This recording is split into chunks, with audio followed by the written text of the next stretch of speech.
Баршаңызға қайырлы күн достар. Бүгін сіздермен осындай ұлттық тағамымыздың бірі бешбармақтың қамырының жайылу жолын көрсетемін. Қамырымыз езілмейді, жабыспайды.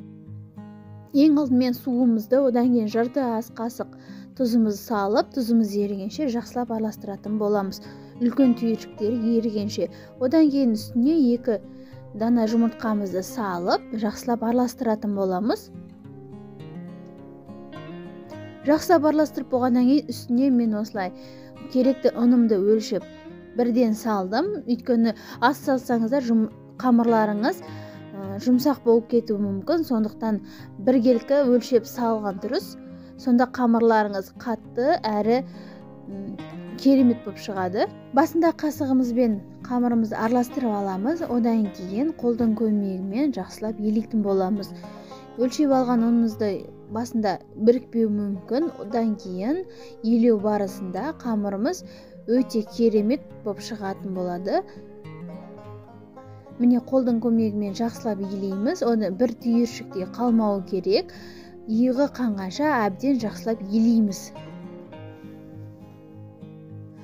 Міне елеп алдық, бір түйіршікте қалдырмай. Енді бұны жарты сағатқа тындырып қоямыз. Тегештің астына немесе салафанға. Міне елеп алған қамырымызды енді теңде 2-ге бөлетін боламыз. Бір бөлігін домалақтап тегешіміздің астына салып қоямыз. Одан кейін екінші бөлігінде дөңгелектейміз. Осы дөңгелектеу барысында қамырымыз тегіс шығу үшін шеттерін тегіс тықып дөңгелектейміз. Оқтаудың көмегімен қамырларымыздың шеттерін жайып, ұнды сеуіп отырып қамырымызды жаямыз. Қамырымызға қатты салмақ түсірмейміз, жай ғана шетін ғана басып отырып оқтаудың көмегімен жайып шығамыз. Ортасына қолымызды тигізбейміз, тек екі жақ шетін ғана жайып отырамыз. Қамырды жайғанда да сағаттың тілі бойынша айландырып отырып жаятын боламыз. Сол кезде қамырымыз тегіс әрі біркелкі болып шығады. Қамырымызға ұнды көп сеппейміз. Бас кезінде қамыр жаю басында ғана керек болады. Ал одан кейін бізге ұнның себуін көп қажет етпейтін болады.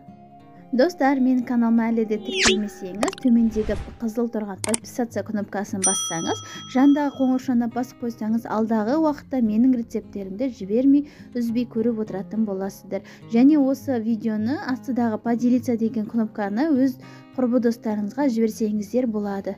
Міне қамырларымыз біздің тегіс болып жайылды. Ендігі кезекте қамырымызды тегістей 4 бұрышты бөліктерге бөліп аламыз. Қамырларды көп немесе алдын ала елеп қойғыларыңыз, жайып қойғыларыңыз келсе, онда осындай киім салатын арнайы таза салафанды сатып алып, қамырдың астына жайып, одан қамырларды үстіне қойып, 4 бұрыштеп орап морозилинге қатып қойсаңыздар болды. Тек асты тегіс жерде тұру керек.